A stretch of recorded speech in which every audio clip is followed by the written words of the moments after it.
Welcome to the link, everybody. I'm your host, Lizzy Morris, and we have today. Kay will not be joining us, sadly. You'll remember Kay. Let me just put her thing up so you all know who we're talking about. Kay has run over today. Her meetings, etc., have got just her all the way tied up. So we won't have her today, but we do have the rest of the crew coming in. So they are on their way. You know what it's like? It's a Tuesday. And with it being a Tuesday, we all do get a wee bit busy, right? But Dr. Adriana is here. So we are going to get started as the rest of the ladies kind of pop on in. How have you been doing? Oh, I love your background. Oh, thank you. It's a borrowed background. I'm at my boyfriend's house, so this is home office. It's beautiful. It's beautiful. It has wonderful art on it. It has also like what you see in the back. That's an amazing collection of Funko Pops. Like that's his addiction. So you have like all of the Game of Thrones. I think is all of those are Game of Thrones Funko Pops. Oh, lovely. Yes, yeah. Very, very, very, very nice. Yeah, I love the orange. I love bright colors. So yeah. I'm a big proponent of bright colors. Orange and yeah, all the orange. I love those. I love those bright colors. They make up such a big difference. So I know Stephanie is on her way in, but I think she's going to be figuring out how to get the stuff from her phone and linking over. So I thought today, as wait for them, that we would talk about transitioning.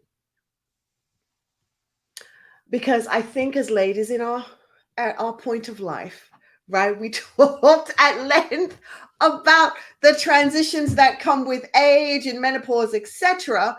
But I thought it'd be good to talk about some of the other transitions that we can find ourselves going in at this particular age of life. You know, how different that is and how you deal with it and how you choose a response versus per se having a reaction at this point in our life, what that can look like. Right. So I thought that was a good topic because I know we were having the love doctor was coming on, right? Yes. But sadly she got ill and wasn't able to be here, which is so sad that she wasn't able to be here. I'm going to send this to her via email. I think the transition is interestingly enough, I was thinking about that. I was thinking about some of the other things that we thought we were going to discuss tonight. And somehow this theme of transitions just binds into what I was thinking about. You know, I was thinking about a lot of things that were happening to me as I was aging. And at some point, because we will have that in another episode, but we were talking about advocating for yourself. And yes, part of this stage of transition has been facing health issues that are so insidious that you really don't understand what is going on, and neither does your doctor, but you have to keep going on advocating for yourself and insisting this is real, this is happening, I'm having this. It's not something that you can find on a textbook, right, on like a list of signs and symptoms, but these changes are happening to me. And we were going to discuss in any case how you need to, make your voice heard of the things that are happening to you so you can get, hi, sweetie. Oh, you're looking I'm loving the earrings. I didn't do earrings today because I've got all the hair. So I didn't do earrings, but I'm loving the droplets. This was my my outfit for my child's preschool day, which our theme was Spain. So I went I got royal crown and like a red scarf. Oh, fancy for preschool. Yes. You went all the way in. There she is. I'm loving that skirt, that top, that belt. And Lizzy, what is that? I said, is that red? Is that red? It's actually a bearded eagle burnt orange, but it comes out as a red. So you see, this is why I was attracted to the wall. because I was over at the office today, kind of like closing some stuff down, etc. And our wall, our bearded eagle wall, is that color. Orange. That color, and and again, we've come in with the reds that are showing and looking great. Kay has run over on some meetings, so she's not going to be able to get back, so we won't have her today. No, So just to I'm let loving you know. everybody's background. I'm like, I just love it. I'm drawn to the colors. Oh, that came with my happy place. Yes, we are in our happy place. So topic, ladies, is transitioning. Oh, look.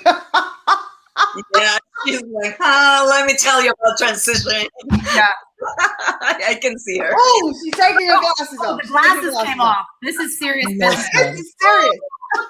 Tell us about your transitions, girl. Let it go. Can I just tell you? Okay, so y'all know I'm literally, for the past week, I have been talking about menopause. And I did not know. Since 2014, I've been pre-menopausal, right? And I've been talking about I'm a menopause. Oh, no. Oh, no.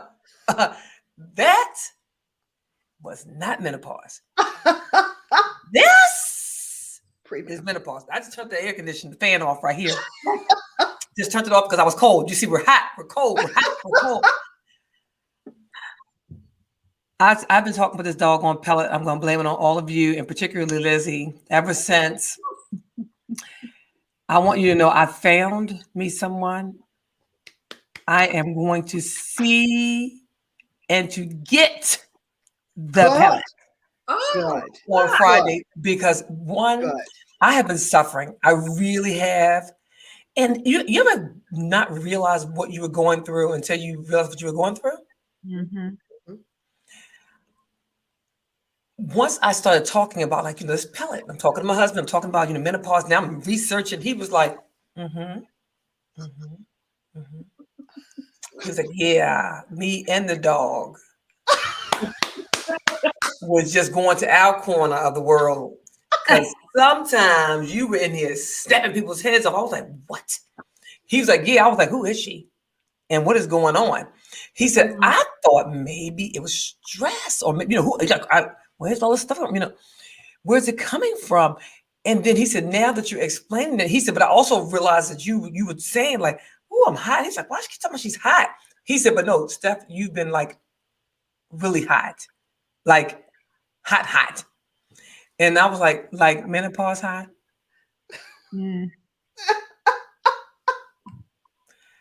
I can't even believe it. I just had this whole conversation about, so, I already told you that I don't have any gray hairs, right? You can see these are my roots. You can see the darker than this one, right? Mm-hmm. And just in this year, for the first time, I've actually seen, like, I call it the wisdom lines, my wisdom. Love it. So I was like, OMG, I have wisdom. I mean, I had to see them pictures like OMG. So like, if you look at my website, Wisdom on Full Effect, I said, we're not going to touch it. Because, listen, in the real world, people are going to see the real you. Mm-hmm. And I don't want the picture to be so touched up that you can't see my wisdom. Because when they see the real me, they'll be like, oh, wow. Okay. I got you. I have grays in my eyebrows. So I actually have grays I have grays in my eyebrows. And the first time I saw one, I laughed and I talked to a friend. She goes, girl, I know, and don't pluck it because two come. That's how it's my sister. She said, I said, oh, hair be growing in places you don't even know. Like all of a sudden, I'm like, I just got a whole whole beard. And she was like, what? If you shave it, it's going to come back thicker. I was like, yes. We're not going to shave it? However, as we're talking about that, we're going to have to go over some endorsements. We really are, because they're products we're going to be mentioning kind of more than once because we've used them, we've experienced them. And I think we probably even should play with a few. Right. Yeah. You know what I mean? Just like play with a few products and see, okay, well, how's that product been for you? Have you got results for it? Like they've said, because they've said this is for women in their 40s or women in their 50s, and let's see what, these kinds of look like. So I had seen my mother with this little, maybe about this big, right? This little kind of white light thing that was like a razor, but it was a special razor for ladies' faces because it's supposed to be soft. It's supposed to be some electrolysis kind of thing. Kind of thing, right? Kind of like burning the little hair instead of, because you should never shave. I mean, you see it with your legs, although you probably forgot the first time you shaved, it was like you had like this soft furry hair, and now it's like this, Yeah. We all did that. Yes. And the darker you are, the worse it is. It's just in there. Right, yes. So either waxing or using those lighty things. I've been curious about those too. Yes. Yeah. So I started using one because for this, but I love this thingies. I don't want to. I like those. Yes, I've never taken away my sideburns. I've always thought my sideburns were really nice. So I like those. Oh, I did in the 80s when I got the really bad haircut, like the mullet, and they will give you like the cut on there. It was so bad. That's the only time that I touched them, and I regret it. Oh my gosh! Listen. But who do we go to get the and to get this?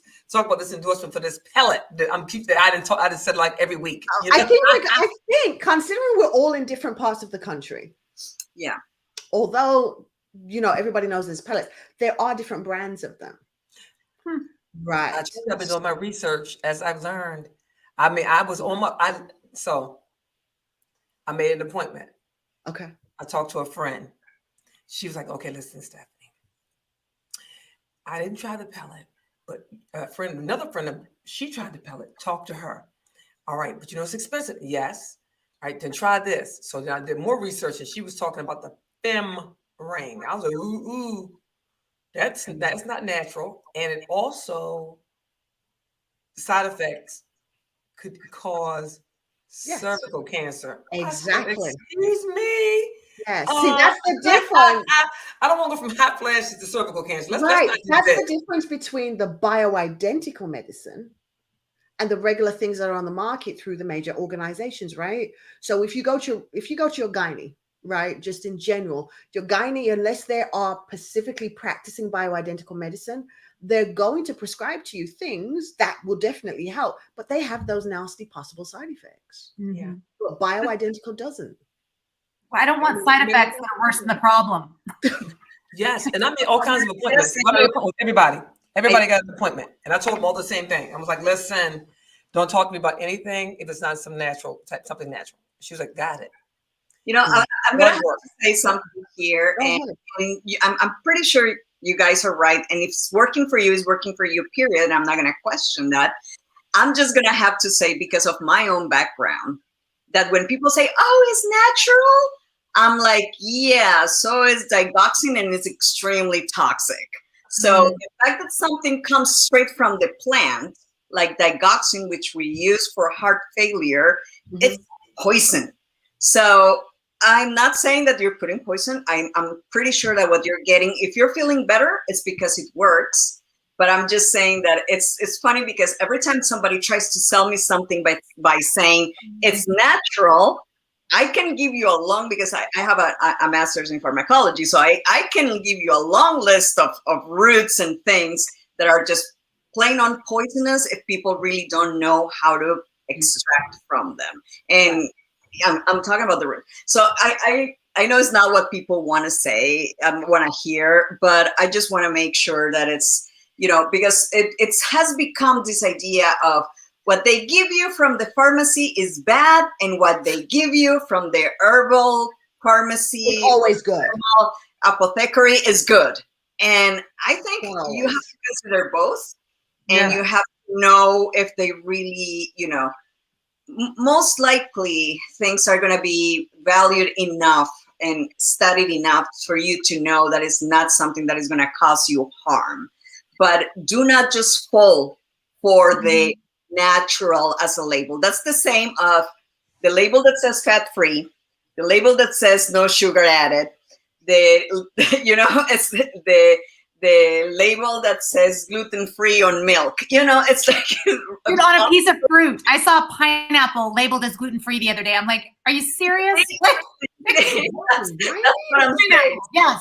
Like labeling for selling is part of the process. Labeling in an attractive form and natural sounds so good because it sounds like the stuff that you're cooking in your kitchen. So it should be good. Do your research anyway. Make sure that you really know what is it that is going on.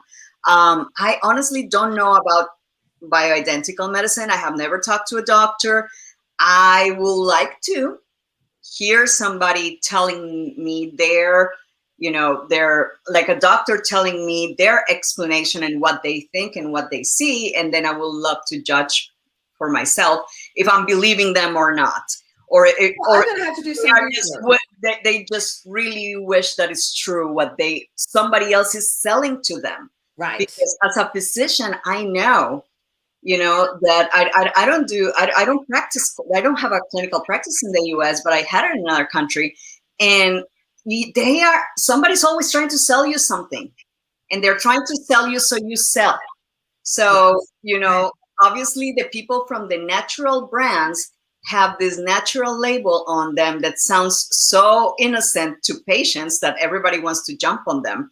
But in the end, there's somebody trying to sell a product from wherever it comes. So all I'm saying is, do your research and see if you really believe it. Then when you're taking it, see if it's really working, or if you're thinking, I don't know. But if it works for you, that's fantastic. I think that's amazing. I mean, I'm super curious about these pellets because I don't have any super successful stories with traditional hormones that I have heard of.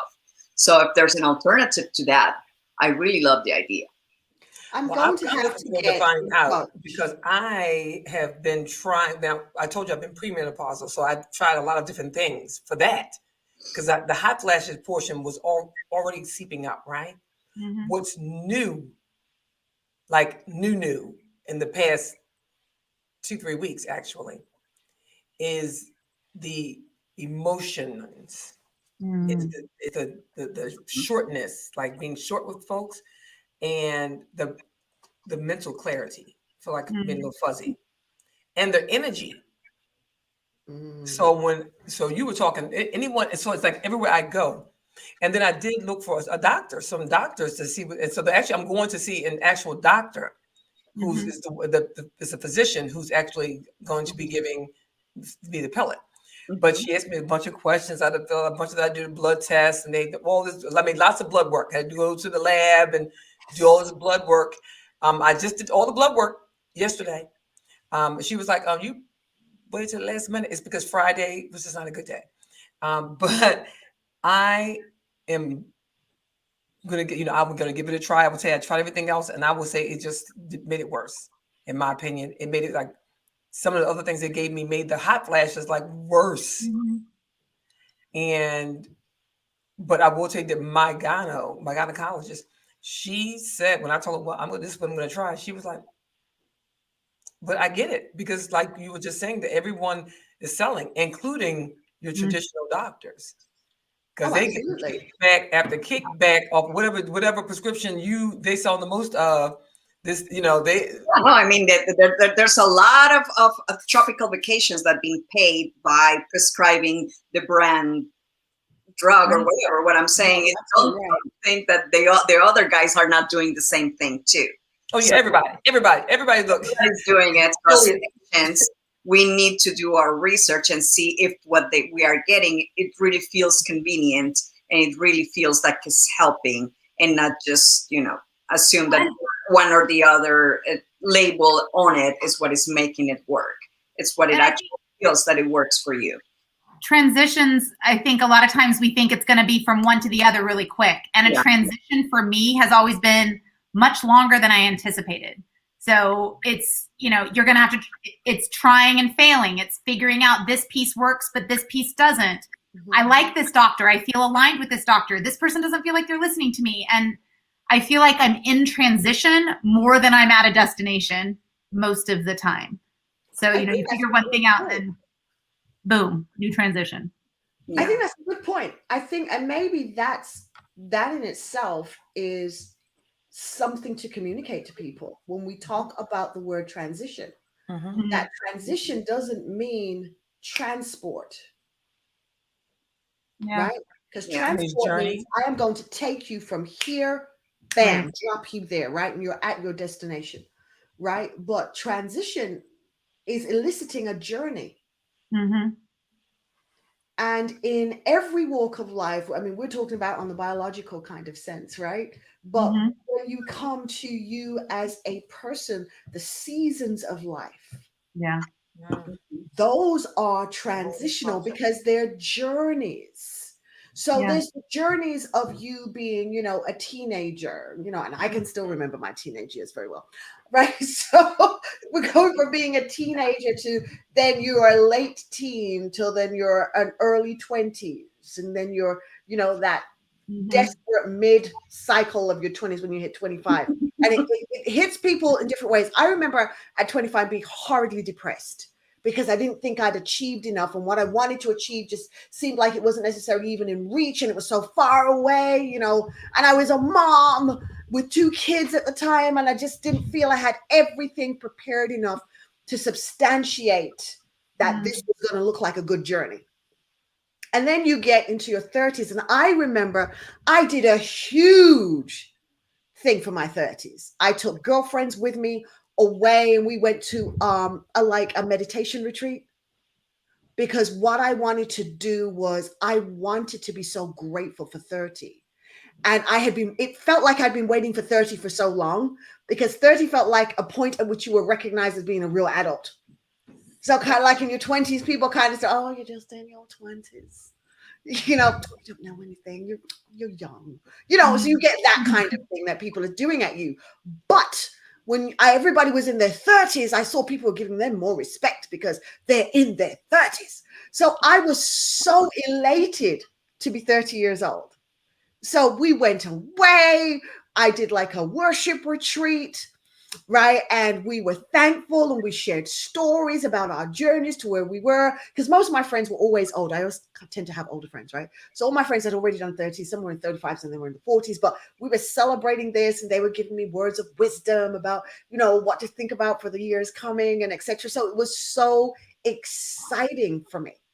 What I did not realize was that as you go into your 30s, there's life transitions that start to happen because you start to change.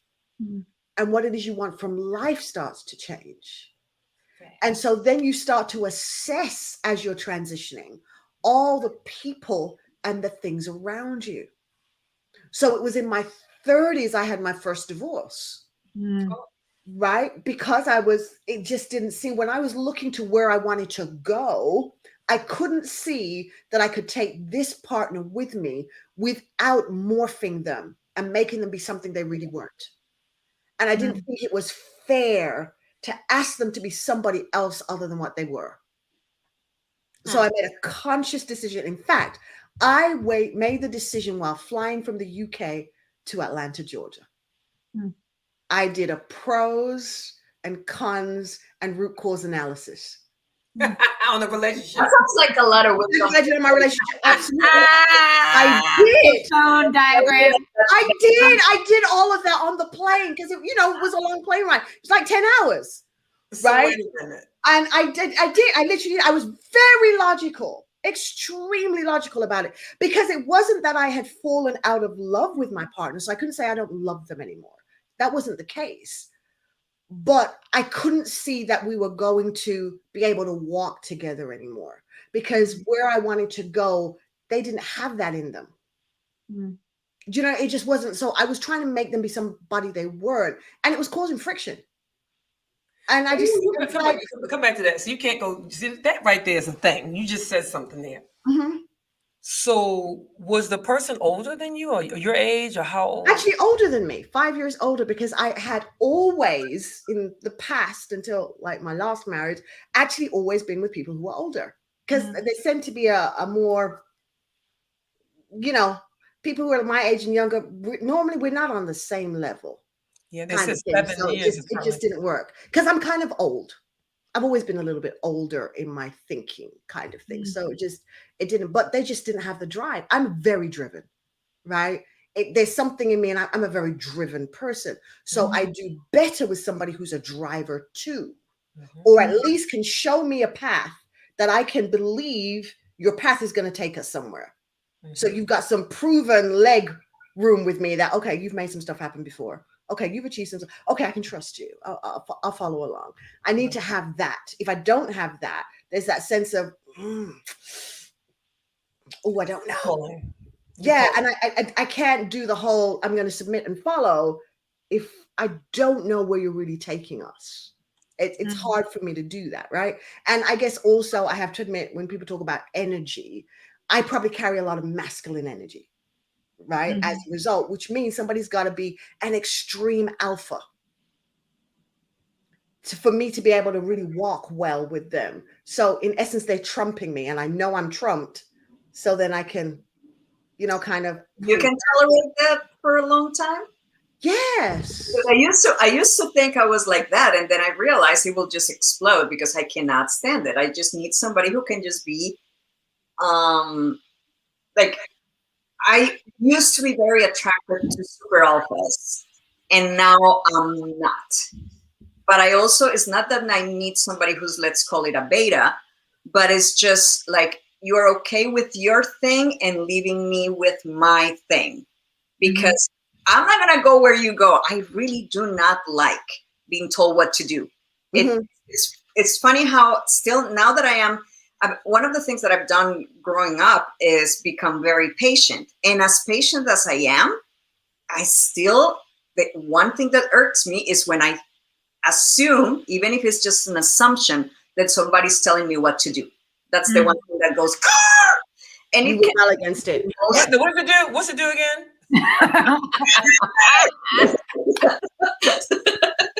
I think there are many of us who probably have that. I have been told that I am at war between being traditional and being feminist. I'm told that I live in that war. I think it's and it's also probably biological, but if you think about it from the and this is a very primitive concept, but from the very primitive biological concept, you're supposed to have, for example, if you're a female mating with males. Now, I don't know how it applies in other kinds of relationships, but in this kind of relationship, you actually are supposed to have two guys, the one to mate, to procreate, and the one to raise the family with. One is an alpha and the other one is a beta, just so you know. I'm just putting it out there. We are biologically attracted to the strong hunter to get us pregnant, and to the other one that is, but that one is not going to stay home. He's not going to raise the cubs. So you need somebody who will be around protecting the home and protecting the cubs. So technically we should have at least two husbands. So here, this is interesting. This like puts my marriage in so much context. So I'm with you, Lizzy. Like, I was always attracted to the alphas. I was in the Army. So you really got to out alpha me. I flew helicopters. So what you got? Like, what you got? What you got, right? So I was like, if you weren't more alpha than me, I didn't have time for you. And I was speaking at an event, and I would every once in a while talk about being single or doing something. And this guy, who was a total beta, if that's what we're saying, came up to me and he's like, I just want to tell you, if you really want to find someone, like, give someone like me a chance to love you. And he wasn't saying it for him. He's like, he was happily married, but he's like, give the quiet guy a chance. And I'm like, who is this guy telling me what to do, right? But it stuck with me for like years. So I met my husband through a Google search. Thank you very much. Googled Wonder Woman, found his art. Crazy story how we ended up getting together. But there was enough alpha in him at the beginning that he's like, I want you. I'm going to make it happen. But it took him 18 months to get to that point because he was busy being at home, cooking casseroles, hanging out with his cat. So he finally was like, let's meet. I want to take you on a date. So we met in New Orleans. It was 3 amazing nights. We had a great time. I was like, that was fun. Thanks. Like, sure, we can date, but you live in New York. I live in Las Vegas. We had a second date because I happened to be working on the East Coast. We went to New York. The third date was him moving to Vegas. He sold everything he owned. He bought a car and he drove out here. And I was like, just, no, like, you're not moving in with me. Like, you got to find your own gig and we can date, but you can't just move in here. He's like, oh yeah, I got this. We found a place to live, found a job. Now that we're together, I see he had enough alpha to like draw me in. It was like that hunter, like, argh! And then he's really more of the beta, stay at home while I go out and do crazy things. And I used to think that wouldn't work for me, but I actually get almost everything I want in life because he's like, yeah, if that makes you happy, I want you to be happy. He'll stay home with my daughter while I go out with some friends. I mean, not during the pandemic, before the pandemic. But it's just interesting to me. So I think he had that alpha beta mix. He had enough to know I needed to see it. So he demonstrated, he puffed, he did the peacock feathers. And now he's taking care of me. Let me give you the my comical impression of the alphas I used today. Yeah, that was great, wasn't it? Yeah. Meaning whatever it was what he wanted. He thought it was awesome. You think it's awesome too, right? Not even asking is an assumption that whatever they want blankets over the other person.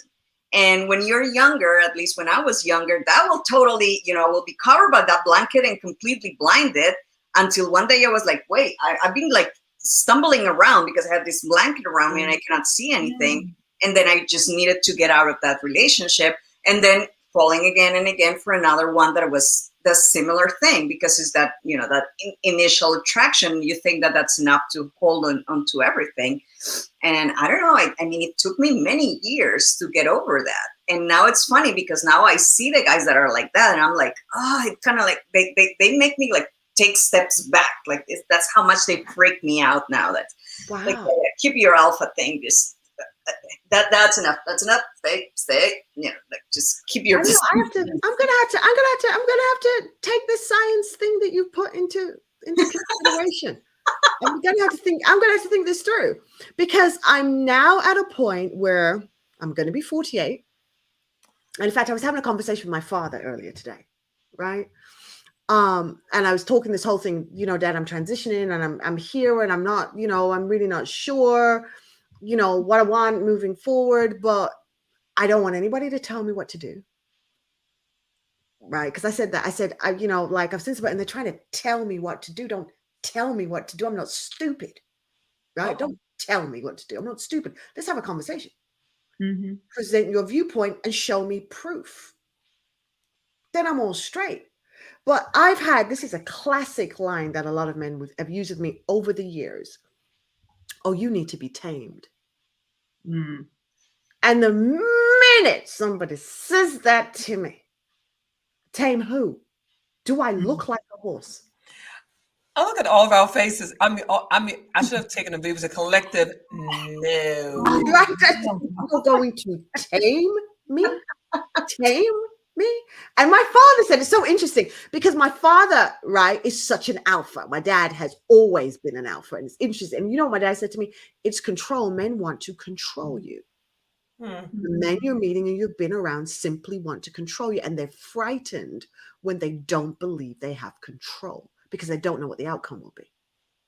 I don't like that. Well, first of all, if he wants to control you, if it's that important, then a beta or a perceived or pretending beta can become an aggressor. Yes, and because exactly. They want to control you, and the only way they know how to control you is they'll try to break you, and then that's how women become victims of domestic violence. Yeah, definitely, because that's what it is. That's the problem. Because I've been in abusive relationships in the past, so I've experienced that, and I've also experienced the emotional abuse. But it's the same. It's pulling you down and telling you you're not good enough. Yeah. Oh, it is. You haven't made the grade. You don't make the grade. You don't make the grade. And I remember at points in my life saying, well, if I do this, will you love me? Well, if I do more of this, will you love me? Well, maybe if I do this, will I be accepted now? Will you love me now? Will I be enough? But it takes a while for you to get to the point where you're enough for the right person. And when you're the wrong person, you're not enough. So this very thing came up back at how old was I? I must have been about 28. And I was working with a life coach that I'd been working with on and off for 6 years. So he knew my patterns. And I called him and I'm like, oh, I'm dating this guy. And he tonight when we were at dinner, he took food off my plate and said, "You don't need that." And it just didn't, I don't know what to do. And he's like, this is a pattern. He's like, I've known you long enough that this is a pattern. And you need to figure out what the payoff is for dating guys like this. And I'm like, well, there isn't one. They're assholes. Like, they're just jerks and they make me feel bad. He goes, well, there's some kind of payoff. And until you figure out what it is, you will keep repeating this pattern. And I kind of got mad at him. And when I got off the call, I was like, who does he think he is? And but it stuck with me, right? So a couple weeks later, I was with a mutual friend of my boyfriend of mine, and we were walking to the car, and I was telling him what happened. And he said, man, that sucks. You deserve better than that. And I'm like, bing, that's my payoff, is when I date jerks, all my friends are like, what? You deserve better. You're awesome. So it elicits this supportive response from the people who care about me. So I'm like, okay, I know they care about me. Do I have to hear it via dating these jerks over and over again? Or can I just accept that they care and stop dating the jerks? And that was the last guy that I dated that treated me like that. That was such a moment for me to realize that's my payoff. That's very interesting. And it's actually pretty common. You know, there's being the victim in certain situations is a huge payoff, because you call so much attention and you call so much reinforcement, and so many people that love you are going to tell you those exact words. You're so awesome. You deserve better. That just, you at some point you have to pull your head off your butt and realize that you actually don't need them to tell you, and you can stop that process. And the other part is just simply habit. You are not even that attracted to those kinds of people. Mm-hmm. Your brain is wired to, oh, look at that guy. That's exactly the guy I date. You go for it. And it's just a wiring, and it just keeps happening out of habit. And then it's a habit. So think about it like a drug addiction.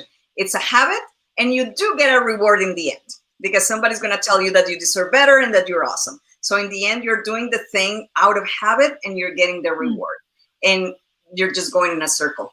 It's just going over and over again. So yeah. So then how do you, so this is why I love that you're part of our panel. How do you unwire that? I think in relationships, the key is to be alone for a while. And for a while, I mean a long time, meaning at least a year. That would be, if you ask me, give me a recipe to get over this, is to be completely alone, meaning don't have what in my culture we call a pot of rice in the back burner, which is the guy that you have there, that, you're not completely alone, because, if you need to cuddle somebody just for one night, that person is going to be there. You have to get rid of that pot of rice that you have in the back burner. It cannot be there. You have to be, it's you, and you have no one to call unless if you need a plumber, you call a plumber and pay the plumber. You don't call this guy to come and fix it for you. You call the real plumber. You don't call the porno plumber that you pay in another way. You have to do the things by yourself on your own. We call them plumbers now. You know what? Porno plumbers. Porno plumbers. That's a full term. I am not, I like that. And so my sisters and I have these conversations all the time, right? And so they're in transition. My two sisters, they're in transition, both of them. And we had a conversation, because, one's older and one's younger, like literally. And I told you how old I am. I'm in my 50s. So we're all in our 50s. And they're like, man, I don't want to be like, this one or that one, like they want with the little old maid, if you will, right? Mm-hmm. And I had to say, so let's talk about that little old maid, right? Let's talk about this so-called little old maid. The spinster, as in a woman that has no relationship after a certain age? Right, yeah, yes. Yeah. So I'm like, let's talk about that. So our little cousins and nieces and all of them, they are making a conscious decision. Like, listen, marriage who? Right? They literally are living their lives. They want to have all of those things, and maybe I'll get married. why I have to get married? I can have the same. You know, it's a contract. You know, they have to, you know, whatever, right? So they're not. They don't have that mentality. It is how we were raised. Mhm. It has nothing to do with what reality is. It's about beliefs and habits.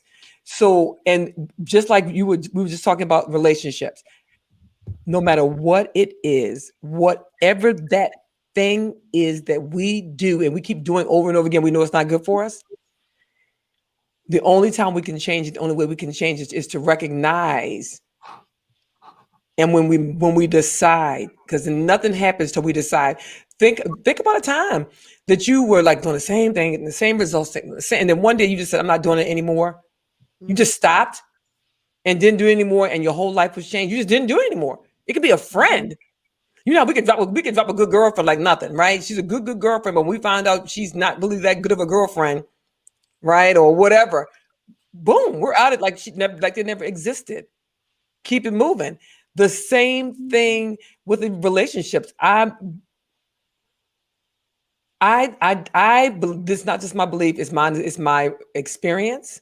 It's also what I tell my clients, and it is this: when they say, "Well, I always get the same man," you know, blah blah blah. You know what I tell them? If you keep doing the same thing that you're doing, because you will continue to attract the same people because they're attracted to you. So, what is the common denominator? That's what's on the inside. It's what's on the inside. Until you change something, because sometimes it's about who we don't love ourselves. Mhm. I mean, I had a friend, Garver, I said, so I love Dell. Dell, she died from cancer. She had, and I can't remember, it's the cancer that it metastasizes in your body, and just, you can, my sister is the name of it, but once she looked like, I'm like right now, when it was time, when she called us all to come to her, she was like, nah, I'm not gonna make it till Monday. And I'm like, no, like, are you serious? Like, you're talking like right now, and you look just fine. Wow. You know, but she'd been dealing with it for years. And she had the form of breast cancer, the one that just is in your lymph nodes and it's everywhere, and it's, you know, nothing you can write. And she showed us how to live the entire time. There was no gloom and doom. There was no, I mean, to the end. Do you hear what I'm trying to tell you? But I mentioned her because she was a little older, just a couple of years older. But I knew it for over many years, and I watched her, and I was like, wait a minute. She had it by in education out there, you name it. She was going to chase the degree. She got them all right. Great job, great everything. Just look. I don't need a man to buy me a house. But my own house. Boom. I don't need a man to get this. I got my own. Boom, boom, boom. But all of the guys that she dated told me the guys that she dated told me what she believed about herself.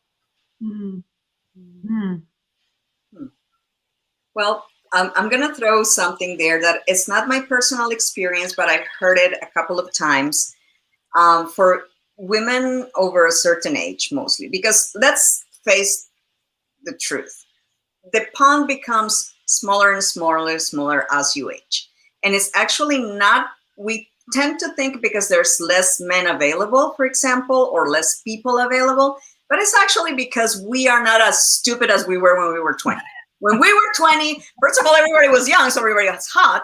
And we also thought everybody was hot because everybody was just this, you know, bursting with hormones, and we were attracted to everyone. So anybody was an option. And then when you're 50, or like us, you know, like the ones of us that are 48 and or whatever, it's like, yeah, no. Honestly, we're saying no. That is true too. So I was the other time when Meetup was the app that was kind of like the thing. I found the most fun meetup that was in my city was the one from the polyamorous people. And at that point, I was single. I was not seeing anyone. I was not dating anyone. And I was bored as heck. What kind of people? Polyamorous. Polyamorous. Now, you got, pardon my ignorance. Give me a lesson. Give me a lesson, please. I'll explain. A polyamorous person, poly, many, amor, love. It's a person that has many loves. It's not a person that sleeps around. It's not swinging. It's not sleeping around. It's having full-on relationships with more than one person. It could be a several, or it can be two. It depends on what the person literally can handle. I find it incredibly exhausting. No, I mean, first of all, think how many mothers-in-law you have, and you have to deal with all of them because you have real relationships with each one of those people if you're doing it correctly. A lot of people lie and they say that, oh yeah, I'm poly. No, they're just sleeping around. I'm not talking about sleeping around. I'm talking about you talk about like almost people that have like several wives. Is that the same? In essence, but I think. Okay. But it's sides, right? a woman, let's say, because marriage has not yet reached that point of having several legal people as a marriage. Let's say, for example, I have 3 boyfriends, or I have 2 boyfriends and a girlfriend. So I have 3 people, and all of them are considered full-on relationships, and I owe to them everything that you owe to a relationship. Like, for real, you are on those. I find it exhausting, but at that point when I was single, I was thinking, I wouldn't, if I'm not finding somebody to nest with, I would not mind dating one of these people and let them have their other relationships. It was not my thing to have many, but I didn't mind if I maybe clicked with a person who had 2 relationships before they met me. Mm-hmm. Is that polygamy? Is that polygamy? It's, well, polygamy will be just one guy marrying a bunch of women. Oh, okay. I'm learning him. I'm just trying to get real. I'm trying to get the clarity on it. Okay. Yeah. So that's polygamy. Polyandry is when one woman has the right to marry many men, but those are like more ancient kind of religious driven things. This is just people having multiple relationships out in the open, and the people involved know each other. That's another thing. That's interesting. I have met in my life one person who actually had that in play. But then everybody knows each other. Everybody really knew each other. Yes. The thing was when I didn't know about everybody else. Mm-hmm. But I was the one who had been designated to become the wife. So what? Wait a minute. Hold on. So wait a minute. Lizzy, so everybody else knew about me. I didn't know about them. Ooh. But they all knew about me. But you see, I was going to be, yes, that's who da-da-da-da-da is going to marry. Yes, we can't wait to meet her. That's who da-da-da-da is going to marry. So it was like, I was like, and when it all came to my knowledge, I wasn't introduced to all of these people. I was introduced to like maybe 4. And so I remember when I sat down and had the conversation with the person, and I said like, so how does this work exactly? I'm going to be with you and you're going to be my husband, but all these other people are going to be here too. And I remember having a conversation with my mom about it. And I was in my 30s at the time, like early 30s, right? So I remember having a conversation with my mother about it. And my mother said, if you're the one who's picked to be on the throne, what's the problem? Right? That's what my mother said, because I was the one who's being chosen to be the wife, right? And I thought, well, you know what? In the concept that I understand of polyamory, it's not like that. It isn't. No, it isn't like that, because there isn't a head. Because it has there's no marriage. From the beginning, straightforward.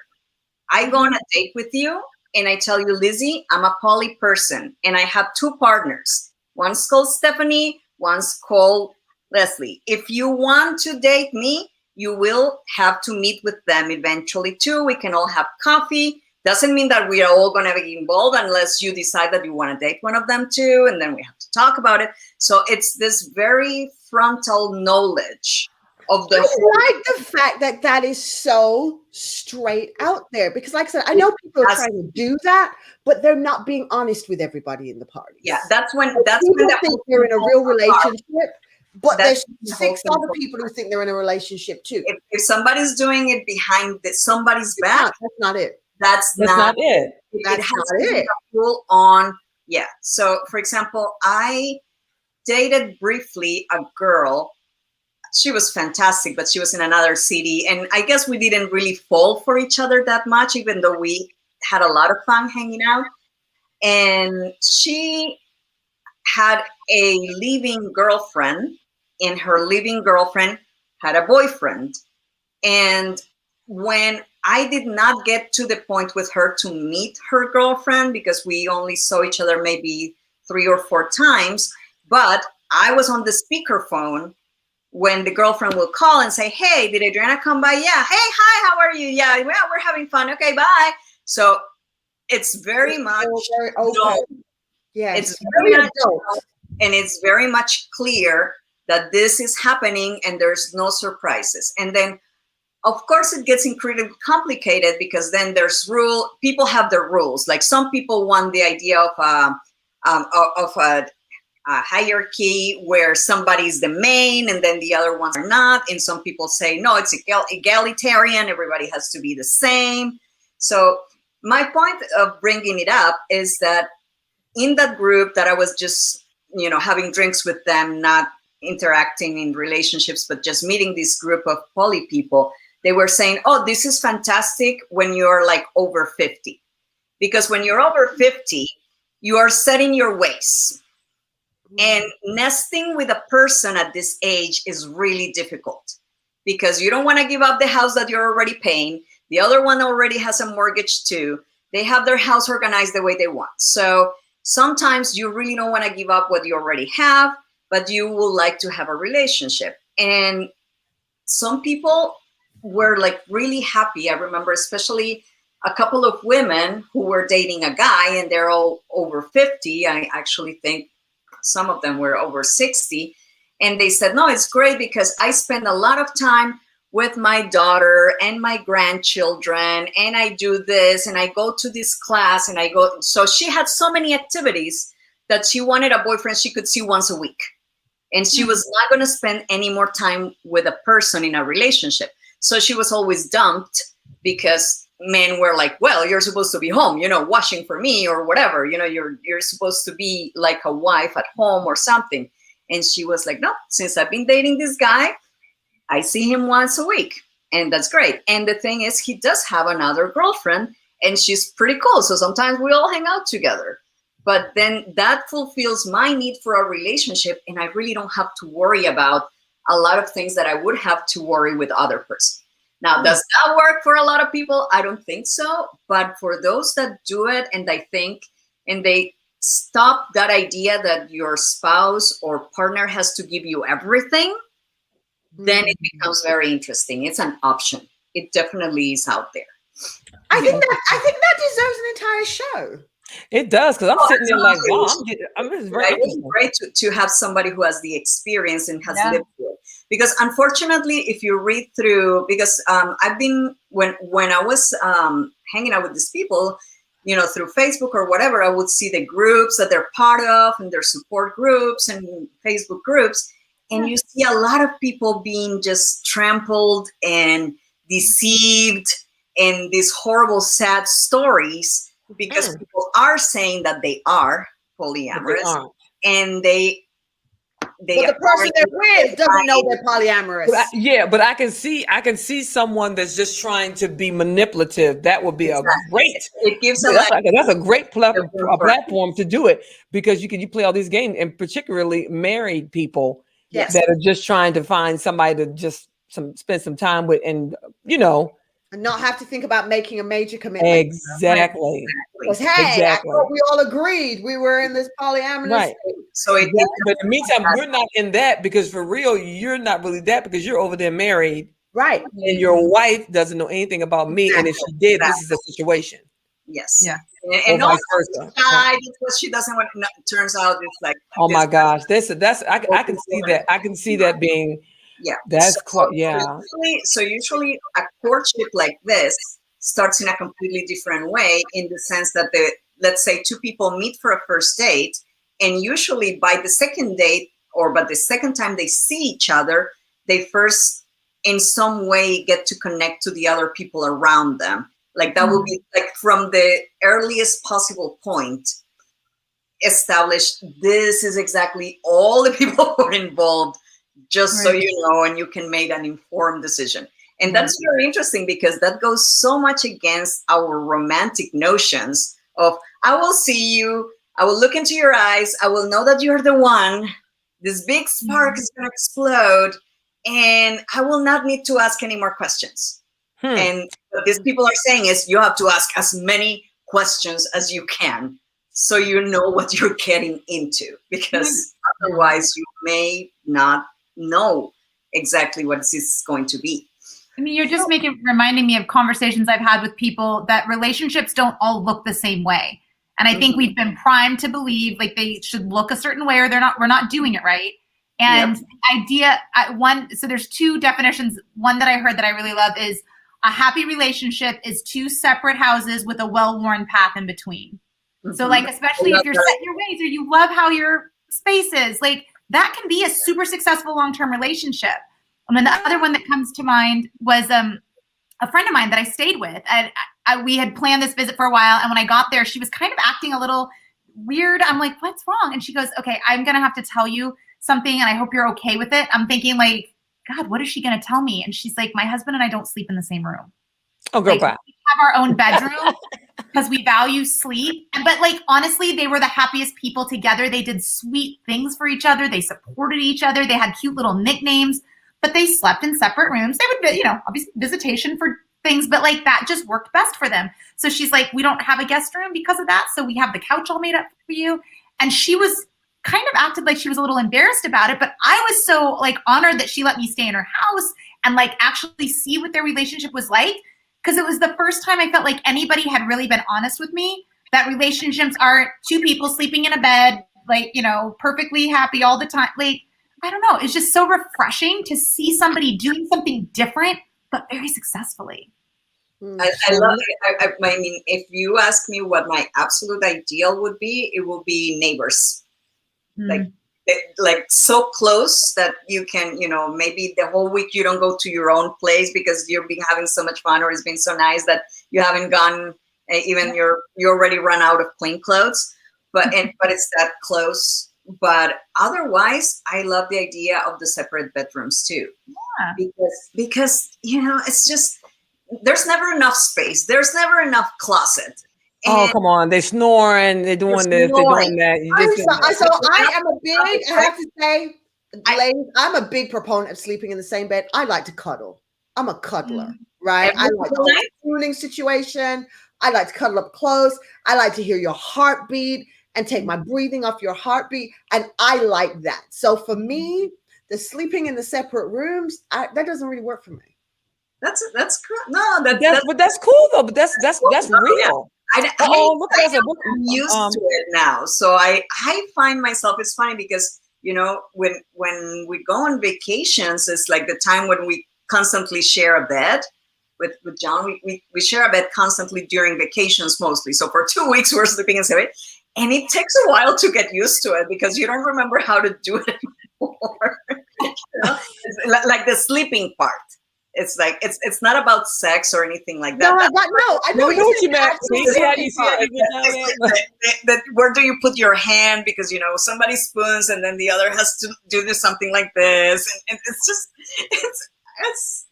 That's okay. When you're menopause and it's so hot, you know how to do it. Get over there. It's hot. Get over there. Yeah.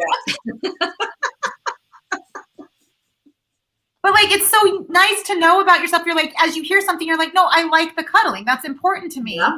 But like, I feel like we're pretending that we have a buffet, but really there's only one thing on the buffet. Like, this is the way to do it. And no, it's like, I like the fact that you can say that, like, it's kind of the concept of separate spaces. Yeah. Right. I know that Devon was big about, he wanted, like, I just got to have a space. He was always on this thing. I need my space. Just give me my space. Right. So he always liked this concept of having a space that was just his, which is something that was the hardest thing for me to understand because I was around that. Well, when you love somebody, aren't you always supposed to be in the same space? Oh, okay. Always, and that's what I thought. So I always felt like we're not in the same space. Oh my gosh, there's a problem. You grow older and you're like, oh, okay, well, let him have his man cave, man room, man bathroom, man corner, man woman place, whatever you want to call it. Place all the time. But now it's like, right. Actually, no, I don't want to be there for the snoring. I don't want to be there for the, office situation where you're screaming to somebody on the phone. I don't want to be there for, you can have those parts on your own. I don't really need to be there for those. And so I see we at 1 hour and 2 minutes, but oh, let me just say wow, this. yes. Let me just say this. I just had a conversation with one of our dear friends, an older couple, and they got married late in life. My husband was just telling me the other day that they still have their 2 houses. And he says that most of the time that they're at her house, but sometimes he goes to his, but they're just happy. Mhm. And I know another friend for years, when they first got married, they still had their 2 houses, and he just sold his house and moved, and they redid her house because it was just he loved the area. But even then, they still have places all over the place. So it works to each his own, right? I think guess you got to do you. the discovery. It's a transition. So relationships, right? Relationships at this point of your life are transitions. They're transitional, and you transition from it's going to be this way to it's going to be this way. But you've definitely sparked. I'm one of those people. I'm notorious for. Oh, I gotta try something once. I gotta at least try it. I'm notorious for that. It gets me in trouble sometimes. And it has done it in my past, right? But I'm notorious for wanting to just try, so I know what it. What is this? What is this like? All right, Lizzy. Well, you must try it and give us the tea on it now. I'm so interested. Give us the tea. And Like, what does this? What is this? What does this look? What does it really look like? I'm interested because I'm one of these that's I like the concept of if I'm in a relationship with you, and I use this phrase all the time, you've got my back. I'm big on you've got. I want to see how you just working with you and this cuddling. Right. So, I'm not sure how that will work, right? Because they got to go back to wherever. Yeah, that's all I'm saying. Right. I don't know how that will work, but I'm big on you've got my back and I've got your back. So that's this loyalty. I got your back. You got my back is a big thing. That above everything else, I need to know that's there. If you can't say that to me, we're friends. We're acquaintances. So do you share? Are you a sharer or something? But you're not much more than that. If I can't have that assurity that you've got my back. So I'm wondering in this poly situation, right? Do all of them have your back? It depends on how the situation has been proposed to be, because in many cases there's a principal person, and then the others are sort of secondary, and then in some others is completely supposed to be completely equal. How do they maintain the equality? I honestly don't know. I think it's a lot of work to keep. There's a lot of. Especially the one who's having to go around everybody. Jeez, that's a lot of work. Okay, I'm gonna say this, and it's terrible, but I have to, only because when you're describing it, it sounds so much like human trafficking, sex trafficking. The bottom B. You know what I'm talking about. When in prostitution even, there's a principal one hierarchy. They hire, and the one woman is the bottom, or the person that's in charge of everybody, and there's one person is the main one, and then there's other ones. I mean, you follow when you describe it, it's the same sound. It's described the same way. A kind of abuse that you could see when a relationship is of that type, because every relationship, every kind of relationship you can have will have a possibility of abuse. And that could be a form of abuse. But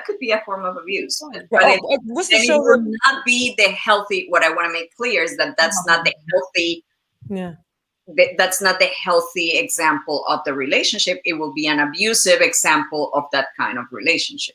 Mm-hmm. What's the show that I just before I came and got on the show? It was a show, My Sister Wives or something. Oh, yes. That's and the guy and the first wife.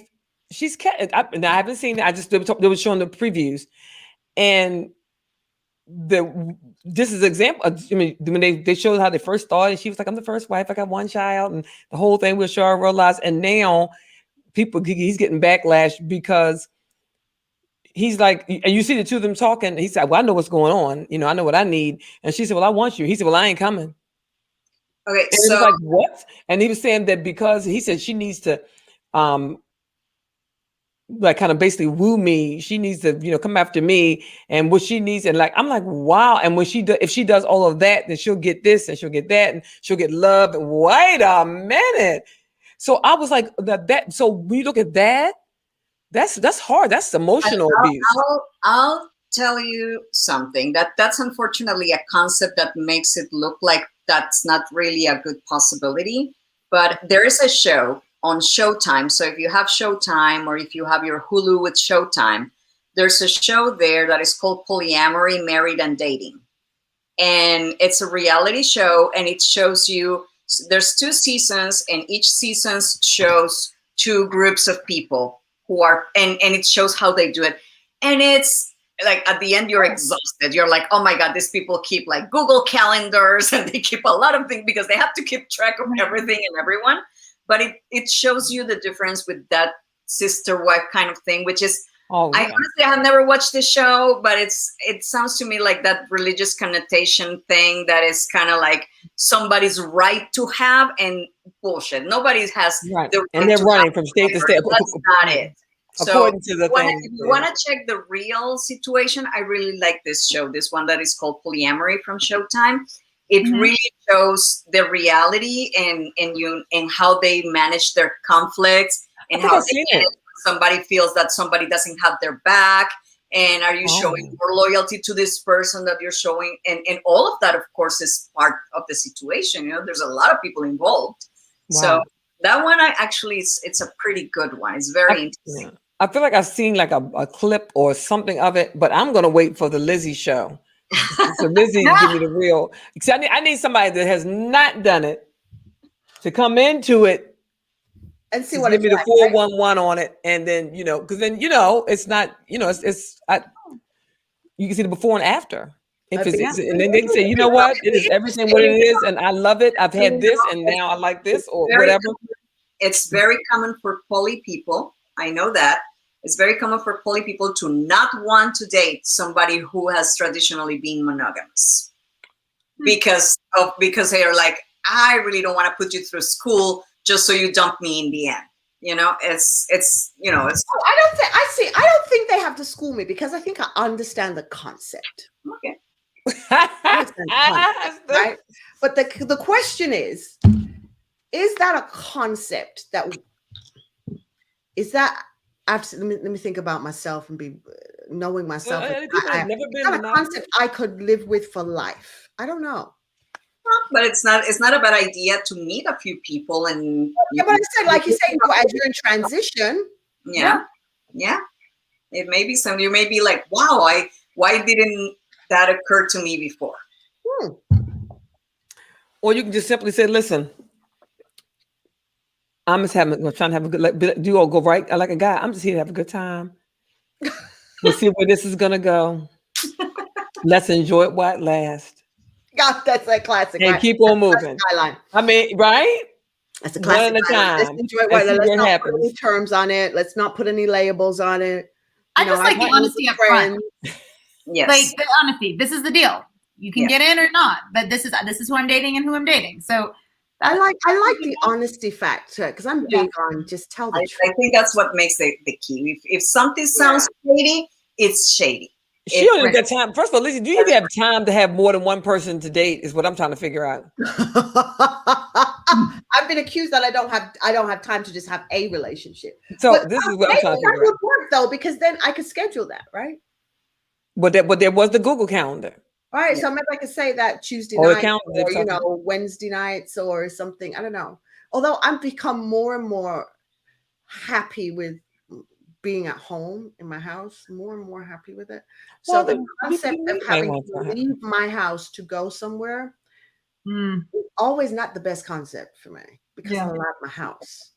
I think we all do. I'm always the idea of you come to me or something, you know what I mean? And then I don't like to let strangers in my house.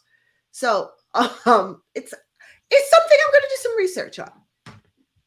I can't wait. Look, do your research, make a decision. Let us know. Let us know. We're right here for you. And I'll come back and I'll report into it. So we are coming to a close. We have go, we have gone in what's, but our topic tonight was transitions. And you heard us talk about lots of different types of transitions, right? We've been talking about the biological transition of age. We started to talk about the transition of just kind of your thinking. And we gave a definition almost about the difference between what is a transition and the idea of transport. Because a lot of times when you're going through a transition, you are not giving yourself the grace. You are expecting a transition is supposed to get you to get to a point in time. And at that point, boom, everything's good. But we have learned, because on the stage is over almost 200 years worth of wisdom, right?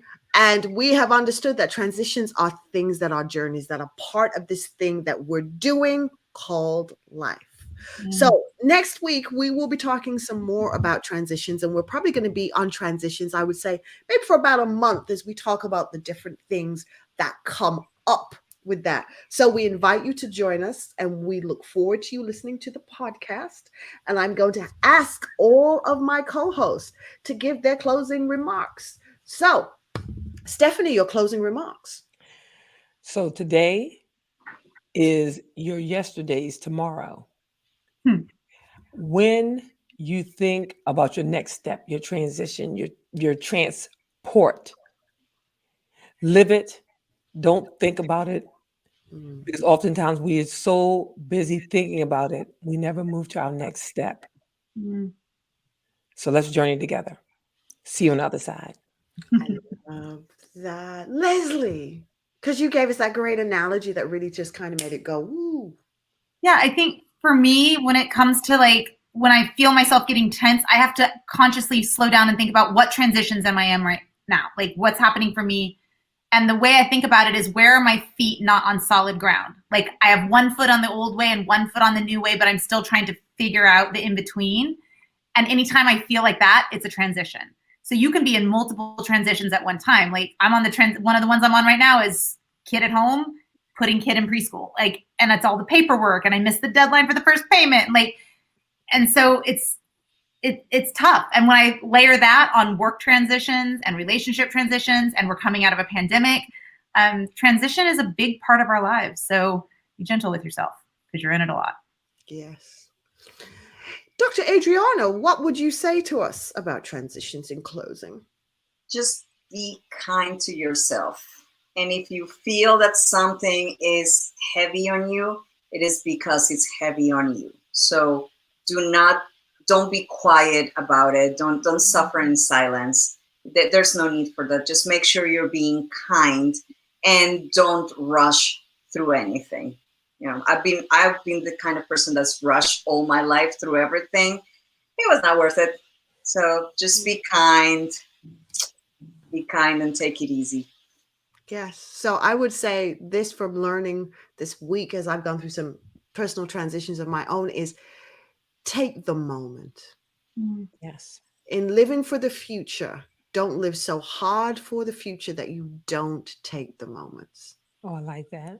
Right? So that's what I would leave you guys with. Thank you all so much for watching. And remember, you can become part of our Link Facebook group. The Facebook group is open on Facebook, so you can look for the link. It's all pink. We're inviting women everywhere who are transitioning, thinking about transitioning, women who just want other women to talk to and link with. Join our Facebook group. It's a safe space. It's private. It's private, so no strangers, right? It's going to be people coming together, women as sisterhood, supporting each other as we do this thing called life. Thank you again for being part of the show, ladies. Thank you so much for being my co-host. And we will be back same time next week on Tuesday here on LinkedIn Live. Take care. Bye-bye. Bye.